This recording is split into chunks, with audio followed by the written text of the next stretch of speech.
Sir ఆ డబ్బుతో ఓట్లు కొన్నారా? లిక్కర్ కేసులో కొత్త ఆరోపణ. అసలు ఏంటి లిక్కర్ కేసు అనే దానికి ఎండ్ కార్డు పడదా?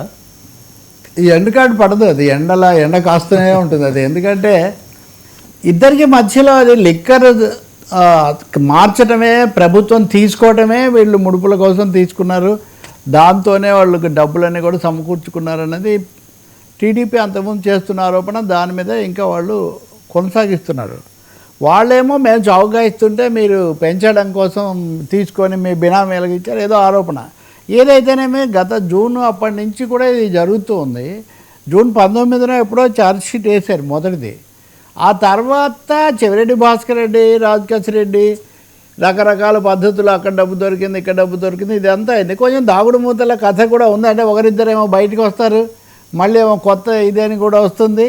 ఇప్పుడు కీలకంగా చూస్తే ఈరోజు అనుబంధ ఛార్జ్ షీట్ వేశారు. ఈ అనుబంధ ఛార్జ్ షీట్లో ముఖ్యంగా చెవిరెడ్డి భాస్కర్ రెడ్డి దాని మీద వాళ్ళు ఇది పెట్టారు. మద్యం ఎన్నికల్లో మద్యం సొత్తుతో వైకాపా ఎన్నికల ఖర్చు అంటే 3,000 కోట్లు గల్లం చేశారు. ఈ 3,000 కోట్లు క్రమ పద్ధతిలో తీసిపెట్టి వీటిని తాడేపల్లికి చేర్చి అక్కడి నుంచి ఈ డబ్బంతా కూడా అభ్యర్థులకు పంచే పని చెవిరెడ్డి భాస్కర్ రెడ్డి చేశారు.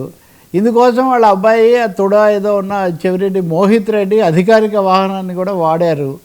సో ఇవన్నీ ఈ ఛార్జ్ షీట్లో తీవ్రమైన ఆరోపణలు ఇందులో రాశారు. ఇదిగో అవి ఇట్లా లీకులు లేదా ఎట్లా ఛార్జ్ షీట్ అన్నాక ఇస్తారు కదా, అవన్నీ కూడా తీవ్రంగా బయటకు వచ్చాయి. లేదు మీరు నగదు నాది అని మీరు నిరూపించానని కసిరెడ్డి అప్పుడు అడిగాడు. కానీ ఇప్పుడు ఇదేమో ఫోన్ నెంబర్లు వీళ్ళు వేరే సిమ్లు తీసుకొని ఆ సిమ్ల ద్వారా ఈ లావాదేవీలన్నీ జరిపారు.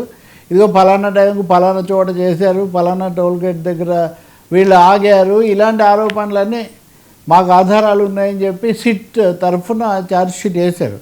కాబట్టి ఈ తీవ్రమైనటువంటి ఇంకో దశ, ఇది సెకండ్ స్టేజ్కి ఇది వస్తున్నట్టుగా ఉంది. ఆ మొదట పెట్టిన ఛార్జ్షీట్లోనే జగన్మోహన్ రెడ్డి పేరు కూడా కలిపారు. వాస్తవంగా లిక్కర్ స్కామ్లో అప్పుడు పెట్టిన దాంట్లో కూడా ఉంది.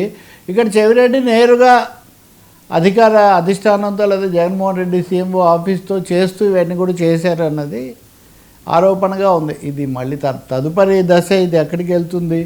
ఇంత లోపల వాళ్ళు రెగ్యులర్ బెయిల్ కోసం మిథున్ రెడ్డి వేసిన ఇది కానీ కొంతమంది బెయిల్స్ ఏమో తిరస్కరిస్తుంది ఏసీబీ కోర్టు.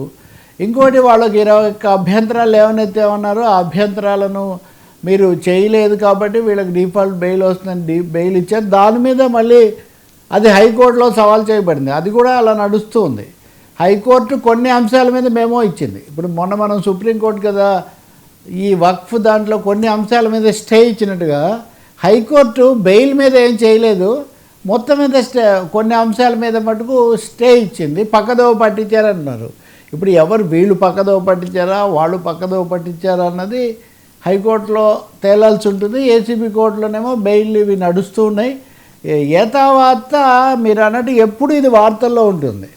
చాలా భారీగా పేర్లు, మొత్తాలు, డబ్బులు, భారీ ఆధారాలు చూపించడం, వెంటనే 2-3 పత్రికల్లో కూడా చాలా దాదాపు పూర్తి పాఠాలు ఒక పేజీ 1.5 పేజీ అలా సమాచారం ఇదంతా వస్తుంది.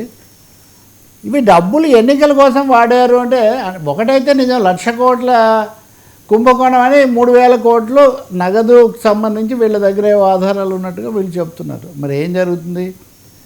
చెవిరెడ్డి భాస్కర్ రెడ్డి వీళ్ళంతా డిఫెన్స్ చేసుకోవడానికి వాళ్ళు చేస్తున్నారు. అవసరమైతే సుప్రీంకోర్టు దాకా కూడా వెళ్తున్నారు వీళ్ళు మళ్ళీ ఇంకో దశలో.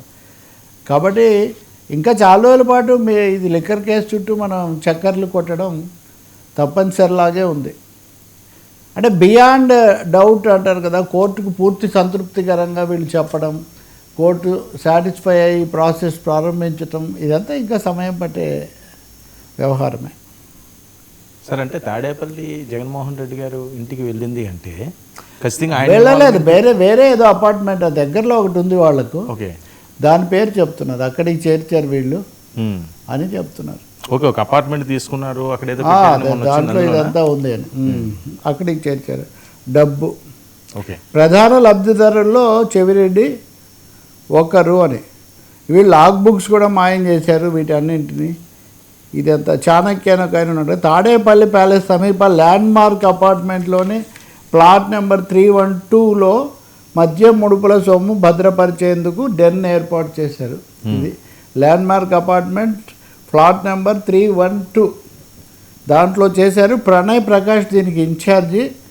రాజు కేశిరెడ్డి, చెవిరెడ్డి భాస్కర్ రెడ్డి ఆదేశాల మేరకు ఈ ముడుపుల సొమ్మును సంబంధిత వ్యక్తులకు ఆయన అందజేసేవాడని. ఇంకో విశేషం అంటే దీంట్లో విజయసాయి రెడ్డి పేరు కూడా కొనసాగుతూ వస్తుంది.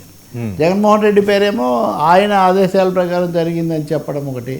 ఇంకా విధానపరంగా కూడా ఈ విధానాన్నే ఒక పెద్ద లోతైన రహస్య అవగాహనతో రూపొందించారని, అందుకే అసలు నాకేం తెలీదు అని అప్పుడు ఎక్సైజ్ మంత్రిగా ఉన్న మాజీ ఉప ముఖ్యమంత్రి నారాయణ స్వామి ఆయన చెప్తున్నారు. ఆయన మా ఫోన్ ఏమో స్వాధీనం చేసుకొని దాన్ని ఫోరెన్సిక్ పరీక్షకు పంపించారు.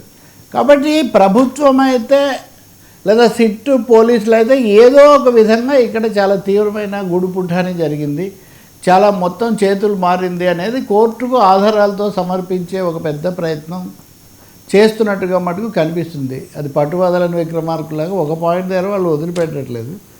ఇప్పుడు డబ్బు చేతులు మారుండొచ్చు, వీళ్ళే పాడుకొని ఉండొచ్చు, ఇవన్నీ అయిండొచ్చు, కానీ రాజకీయంగా సంబంధాలు నిరూపిస్తారు అనే ప్రశ్నలు వస్తాయి. కాబట్టి దానికోసం ఈ కనెక్షన్స్ వీళ్ళకి వీళ్ళకని ఇదంతా ఒక పెద్ద ఒక మ్యాప్ గీస్తున్న ఇది మ్యాప్కి అనుగుణంగా ఈ ఛార్జ్ షీట్లు పేర్లు ఇవన్నీ వస్తున్నాయి.